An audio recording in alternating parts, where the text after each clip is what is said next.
man, I just look at you and you're a strong dude. And I'm like, he's muscle like bound. a Lego blocked. Yes, exactly.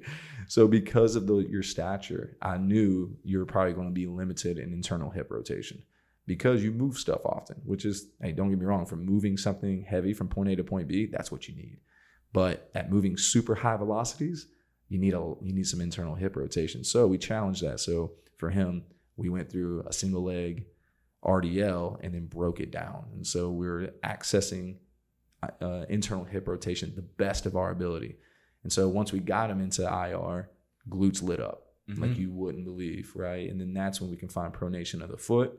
And when we have those things correlating, then we can coil out of it and boom, create elasticity. And so that's where we start with the feel component. So we need to feel something that you don't necessarily feel enough of so that we can open up the window of opportunity to load it. So now we're moving on to the load, and it's hard to get load when you don't have a weight room. So you use a lot of manual resistance, or we actually use water bags because that's something we can take on the road and fill up. So I'm obsessed with water bags now. But I can get those things up to 75 pounds. And if I put anyone in a single leg stance and have that water moving, that's load. It's going to be tough for anybody, no matter how strong you are. So then we'll go into a load, and that load is usually in the form of an isometric. So once again, it's taking that feel component. We go into a load, into an isometric. Once again, we're still load, or we're still feeling, but it's now we're doing it with load. And then we challenge. And that's once again, you take a lighter load, like a lighter aqua bag, or you take like a 10 kilo plate.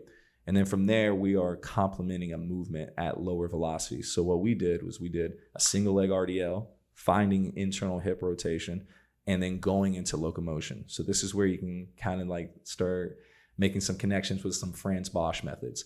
So we went from a single leg RDL into internal hip rotation and then into a smooth motion, driving our foot onto a ramp or onto a box. So now we're going into locomotion, feel that. Now we're challenging that through actual movement.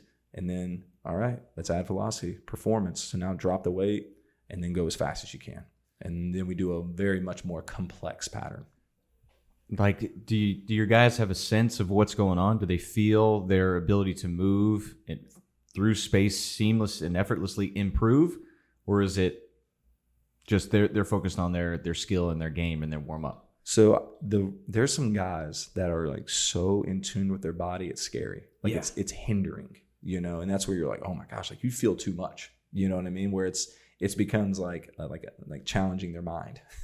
It's like, hey, just relax. It's okay. Just go play basketball. And then you have the others that are like, I don't know what we're doing here, but I'm here because this is my contract and I want to make a good impression. It's like, well, I like you too, because then you're compliant.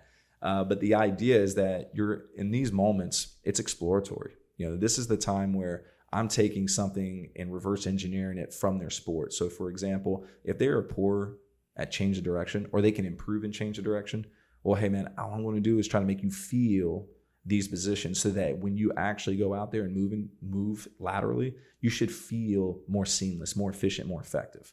And that's the goal, right? The create efficiency. And so we do that through motor learning. And that's where a lot of the people I think mess up is that they think strength and conditioning is all about the hardware of the body. Like, okay, we just got to get you bigger, faster, stronger. Well, how does that happen? How can the challenge to me, especially with older athletes, is do you make them bigger, faster, stronger by giving them more load? Or can I just take who they are and just challenge them from a motor learning standpoint, from a movement efficiency standpoint? Because unfortunately, they play 3.6 games a week.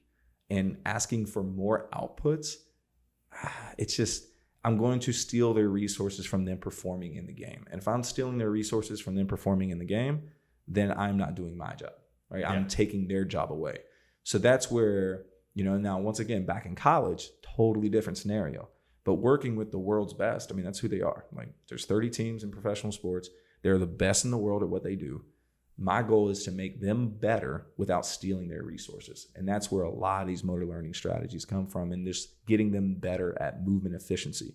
Now, don't get me wrong, there's secret ways that we get load. It's not too secret, but there's ways that we get load to them, but it's at the right opportunities.